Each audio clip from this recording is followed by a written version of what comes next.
There are a couple of thank yous that I've got to say. First of all, I want to thank Loretta for the outstanding introduction. Where'd Loretta go? She's around here somewhere. Thank you, Loretta. There we are. Thank you. I want to thank George Hardwick, who was the Dauphin County Commissioner. Thank you, George. I want to thank members of the Harrisburg City Council. We've got all kinds of supporters there.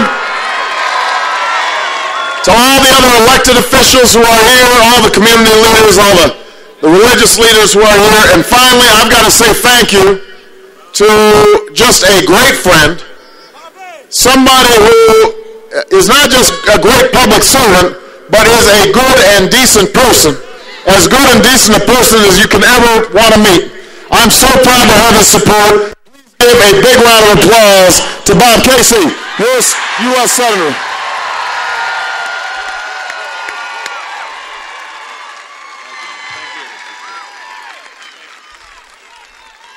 You know, we have been having just a wonderful trip. We took a train from Philadelphia to Harrisburg today.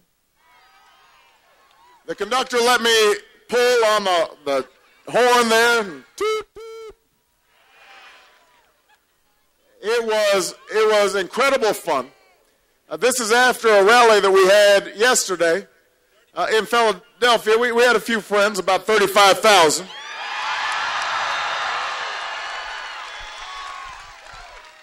I've been campaigning for 15 months now, and we've had big crowds all across the country. We've campaigned in 47 states, and I've spoken to hundreds of thousands of people and shaken hundreds of thousands of hands and kissed hundreds of babies. But I have to say that crowd in Philly, that was even bigger than Oprah. I mean, that was big. That was a big crowd. And you know, what made it special was it was right in front of Independence Hall. And so it reminded you of the history of this country, the history that has brought us here tonight.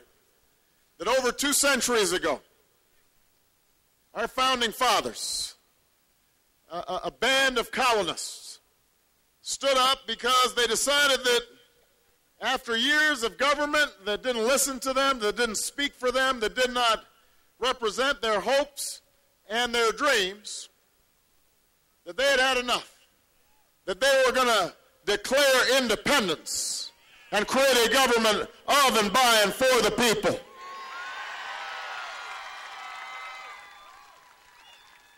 And the union that they created wasn't perfect.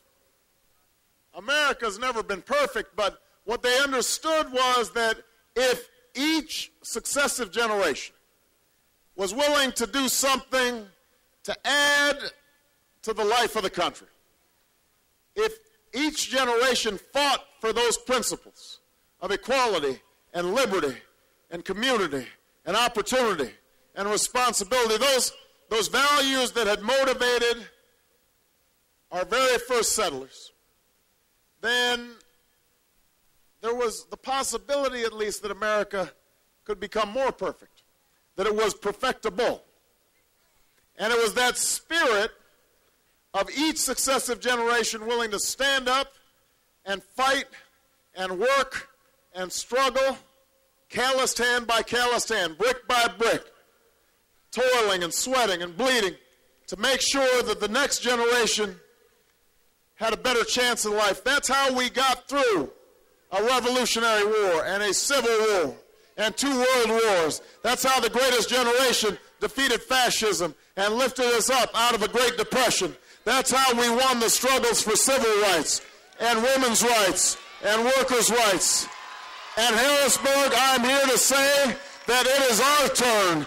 This is our time. This is our moment. It is time for us to turn the page and write a new chapter in American history, and that is why I'm running for President of the United States of America.